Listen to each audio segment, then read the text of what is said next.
Hi again, you're here with Dr. Dwayne Kennedy. We're talking about Bugsy again after his operation with having a carcinoma removed from his leg, where we've come from and how we've arrived to today.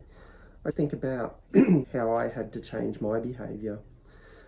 When Bugsy came into my life, I had to really think about how I could best support Bugsy, and that was really assessing my own behaviour and changing it to be more gentle, much more kind, and bringing myself into a really deep awareness of his needs to support him to show his best qualities. I had to think about how do I get Bugsy to engage in a positive way, and that was showing him gentleness.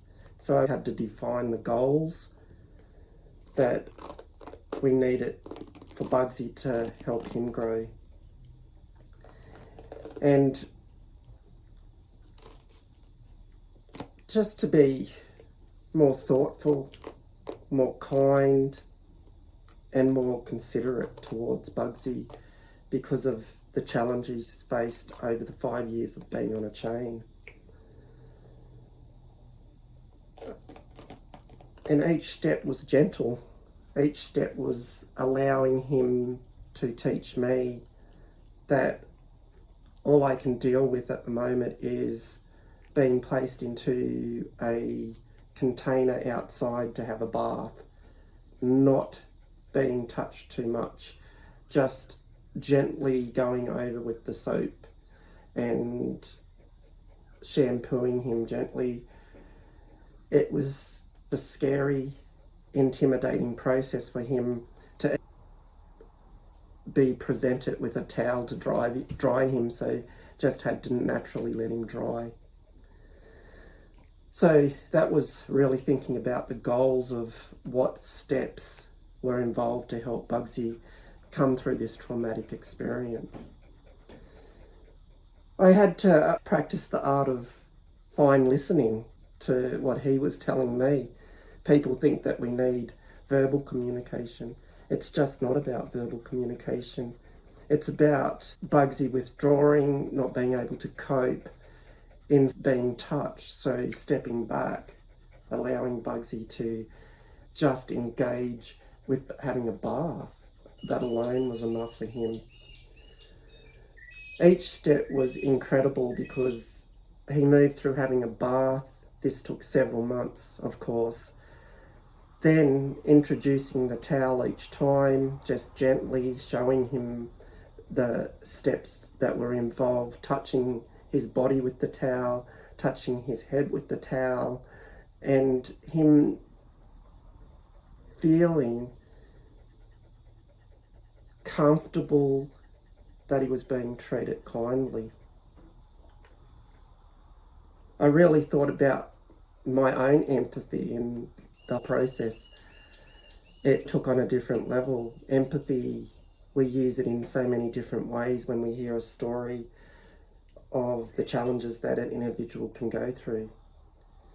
We also use empathy when we see animals go through tragedy and challenges that they face. Thought about this process, and I had to use the art of communication with Bugsy in such a different way. It was dealing with a life force, a puppy dog, to encourage him to grow out of the trauma into something that was possible, something that was changed, something that was dramatic, and something that we could visually see each time that he experienced touched in a different way. I took on the responsibility each step of introducing new small stages to just having a bath, and Bugsy allowing me to touch him each time on a different level, and him knowing that, hey, this is okay, I'm being treated kindly. He now, as you can see, allows this whole process to happen of allowing me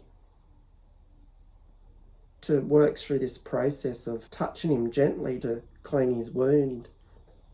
He's actually had this operation now several times over several years because the carcinoma is one that just keeps reoccurring, keeps growing.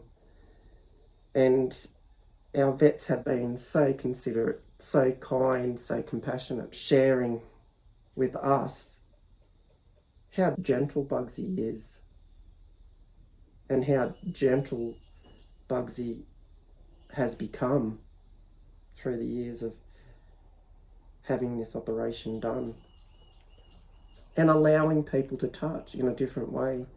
It's at such a different level of awareness for us, a different awareness of educating people around Bugsy, of all the stages that he's been through. One of the stages that I helped Bugsy learn was when I was even coming up behind him, bringing it into his awareness, communicating with him effectively, saying, okay, I'm going to pick you up, and I count 1, 2, 3. And he'd firm up his body, he'd allow me to pick him up and touch him and hold him. That step was incredible because I bring that into his awareness each time of knowing that he was going to be picked up. So 1, 2, 3 is used to pick Bugsy up. So they were boundaries that we were setting up, boundaries of how do we engage with Bugsy effectively, encouraging him. And Bugsy allowed us to gently pat him like this, that sensation of just being touched in one spot. Bugsy now allows that process, the power of touch, the power of communication, to be able to touch his ears. Good boy, aren't you? Touch his nose, touch his body, touch his back. He allows that whole process to happen. And it's just incredible how far he's come, how far we have come, how we allowed ourselves to change, how we allowed ourselves to grow through that process of changing our behaviour so we can affect how Bugsy was engaging with us. I just love how Bugsy has taught me, taught us, to be able to work with him so effectively. Just as much as we're gentle with him, that we're kind with him, that we encourage him, he returns that in multitudes. Thanks for joining with Bugsy. We have enjoyed this process of you being able to come into our lives to see what we do on a day-to-day basis. Bugsy's pretty content now. I thank you for joining us. Have a great day. Take care.